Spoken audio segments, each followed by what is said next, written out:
రాష్ట్ర ప్రభుత్వంపై మాజీ మంత్రి జగదీశ్వర్ రెడ్డి తీవ్ర స్థాయిలో మండిపడ్డారు. నల్గొండలో మంత్రుల చేతకానితనం వల్లే ఉమ్మడి జిల్లాలో వ్యవసాయం ఆగమైందని విమర్శించారు.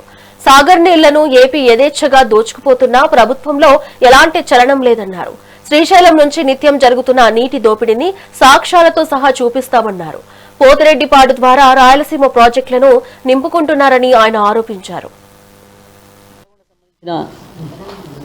ఇద్దరు మంత్రుల నిర్వాకం, ఇక్కడ గెలిచిన కాంగ్రెస్ ఎమ్మెల్యేల నిర్లక్ష్యం మూలంగా నాగార్జున సాగర్ ఎడమ కాలువ రైతాంగం, అదేవిధంగా లో level canal, high level canal కింద ఉన్న రైతాంగం అంతా కూడా తీవ్రంగా నష్టపోతున్నారు.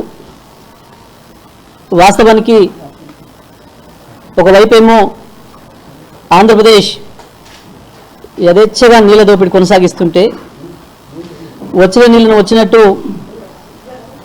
మలుపకపోతుంటే మన ముఖ్యమంత్రి లొంగుబాటుతనం, ఇరిగేషన్ మంత్రి నల్గొండ జిల్లా మంత్రి వెంకరెడ్డిల చేదగాంతనం, సాగర్ ఎడమ కాలువ కింద కావచ్చు, లో లెవెల్ కెనాల్ కావచ్చు, హై లెవెల్ కెనాల్ కింద ఉన్న ఎమ్మెల్యేల చేదగాంతనం వల్ల, వీళ్ళ నిర్లక్ష్యం వల్ల దారుణమైన అన్యాయానికి గురవుతుంది నల్గొండ జిల్లా. నీళ్లు లేక కాదు, బ్రహ్మాండంగా వాళ్ళేమో ఆంధ్రప్రదేశ్ ప్రభుత్వం ఏమో జలాలను దోసుకపోయే యజ్ఞం చేస్తుంటే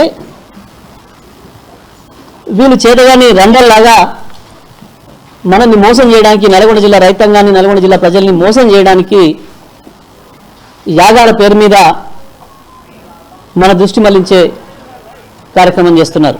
నల్గొండ సంబంధించిన